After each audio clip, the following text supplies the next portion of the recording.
കൺമണി അൻപോടു കാതലൻ ഞാൻ എഴുതും കടിതമേ.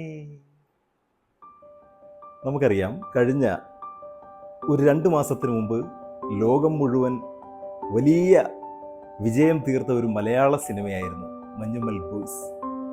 അപ്പോൾ അതിനകത്ത് ആ സിനിമയെ ഏറ്റവും കൂടുതൽ ശ്രദ്ധേയമാക്കിയത് അതിൽ ഈ പാട്ടായിരുന്നു.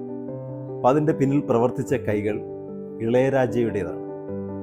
നമുക്കറിയാം, കഴിഞ്ഞ 2 ദിവസങ്ങളായിട്ട് പത്രമാധ്യമങ്ങളിൽ നിറഞ്ഞു നിൽക്കുന്ന ഒരു വലിയ വാർത്തയാണ് ആ സിനിമാ നിർമ്മാതാക്കൾക്കെതിരെ അദ്ദേഹം ഒരു ലീഗൽ നോട്ടീസ് അയച്ചു. അപ്പോൾ അതിൽ അദ്ദേഹം ആവശ്യപ്പെടുന്നത് 2 കാരണങ്ങളാണ്. ഒന്ന്, അതിൻ്റെ റോയൽറ്റി ഫീ അവർ കൊടുത്തിട്ടില്ല എന്നുള്ളതാണ് ആ പാട്ട് ഉപയോഗിച്ചതിന്.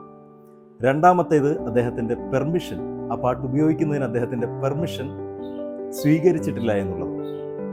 അദ്ദേഹം ഈ ഒരു വക്കീൽ നോട്ടീസ് അയച്ചത് IPR, ഇൻ്റലക്ച്വൽ പ്രോപ്പർട്ടി റൈറ്റിലെ കോപ്പിറൈറ്റ് ആക്ടിലെ സെക്ഷൻ 51 പറയുന്ന കോപ്പിറൈറ്റ് ഇൻഫ്രിഡ്ജ്മെൻറ്റ് പ്രകാരമാണ്.